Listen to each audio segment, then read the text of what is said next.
নমস্কাৰ বন্ধুসকল, এই মুহূৰ্তত আপোনালোকলৈ লৈ আহিছোঁ এক ভয়ংকৰ খবৰ। বন্ধুসকল, আপোনাৰ এখন ৰেচন কাৰ্ড আছে নেকি? আৰু ৰেচন কাৰ্ডৰ বাবে চৰকাৰে কৰিবলগীয়া যি কামখিনি আছিলে আপুনি সেইখিনি কৰা নাই নেকি? তেতিয়াহ'লে আপুনি পৰিব পাৰে ৰেচন কাৰ্ডটো লৈ মহা বিপদত। আৰু কেৱল অসমতে কটা যাব 2 lakh ration card. Lakh lakh ration card বাতিল হ'ব। কেন্দ্ৰীয় চৰকাৰৰ নতুন গাইডলাইন জানি লওক। বন্ধুসকল, অসমতে বাতিল হ'ব 2 লাখ ৰেচন কাৰ্ড। কি কাৰণত বাতিল হ'ব?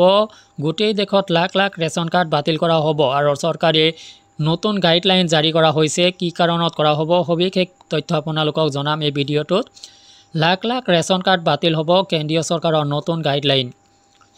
যদিও সমগ্ৰ ভাৰতবৰ্ষৰ সাধাৰণ মানুহৰ জীৱনত ৰেচন কাৰ্ড এক অতি গুৰুত্বপূৰ্ণ নথি হৈ পৰিছে, তথাপিও কেন্দ্ৰীয় চৰকাৰৰ ৰেচনৰ সৈতে জড়িত দুৰ্নীতিৰ বাবে যথেষ্ট চিন্তিত।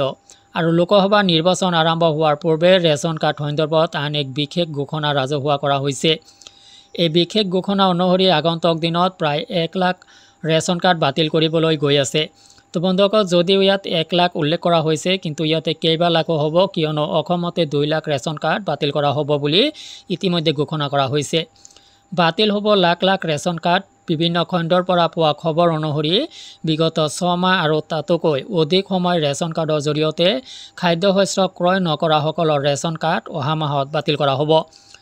প্ৰথমটো চৰ্ত আপুনি দেখিব পাইছে। ৰেচন কাৰ্ডৰ জৰিয়তে যদি আপুনি যোৱা 6 মাহ বা তাতোকৈ অধিক সময় ৰেচন কাৰ্ডৰ জৰিয়তে খাদ্যশস্য ক্ৰয় কৰা নাই, তেতিয়াহ'লে আপোনাৰ ৰেচন কাৰ্ডটো বাতিল হ'ব। অতি শীঘ্ৰে কেন্দ্ৰীয় চৰকাৰে এই সন্দৰ্ভত এক বিশেষ নিৰ্দেশনা প্ৰকাশ কৰিব বুলি বিভিন্ন সূত্ৰৰ প্ৰতিবেদনত দাবী কৰা হৈছে।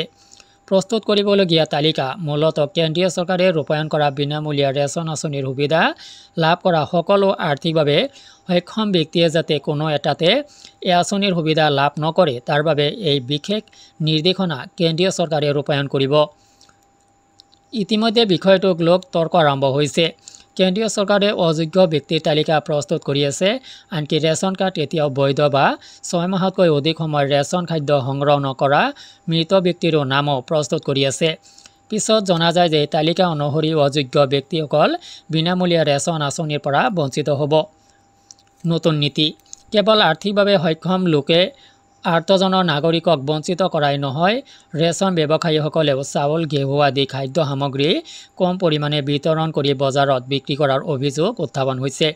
আৰু এই সকলোবোৰ অভিযোগ মনত ৰাখিয়ে জনা যায় যে খাদ্য আৰু গ্ৰাহক পৰিক্ৰমা মন্ত্ৰালয়ে অতি সোনকালে কেন্দ্ৰীয় চৰকাৰৰ হৈ ৰাজহুৱা বিতৰণ কেন্দ্ৰৰ নতুন নীতি ৰূপায়ণ কৰিব।